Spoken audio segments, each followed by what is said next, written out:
Self-discipline is as important as self-motivation in order to achieve the main goal of speaking English, and it is also something that can be learned.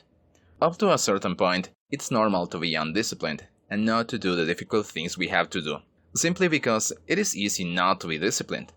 But learning English is something that has nothing of easy. I am not going to say that it is difficult because it depends on the way you see it.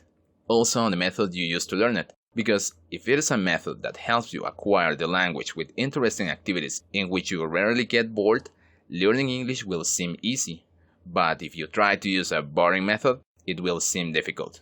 So what you need is to find the activities in which you practice English that are interesting in your case, and then little by little to adapt them so that you can find your own effective method. This will definitely help you to be more self-disciplined when it comes to studying English. Take into account that self-discipline is doing what you have to do at the moment you have to do it, whether you want or not. And there are going to be times when, even if you try to make the learning fun, it is not going to be. For example, when you are studying grammatical rules that are difficult to understand. However, doing interesting activities during the study will obviously help you to be more self-disciplined. To learn how to be self-disciplined, there is not just one way. One that is very effective is to make big mistakes in life, either by doing something foolish or by not doing what was necessary to do. Afterwards, it's time to learn from those mistakes and not to repeat them again. The other way is through books and content that can be found on the internet. With the information you will find in these resources, you will learn that self-discipline is more than rules or things to do. It's about having control over oneself and doing what we like to achieve great things.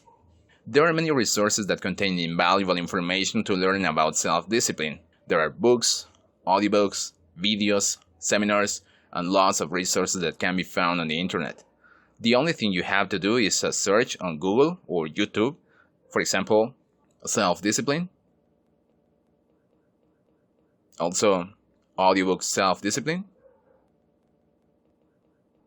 And another will be self-discipline book. One of the best places to find excellent content is on YouTube, where there are videos that last from a few minutes to several hours about this topic.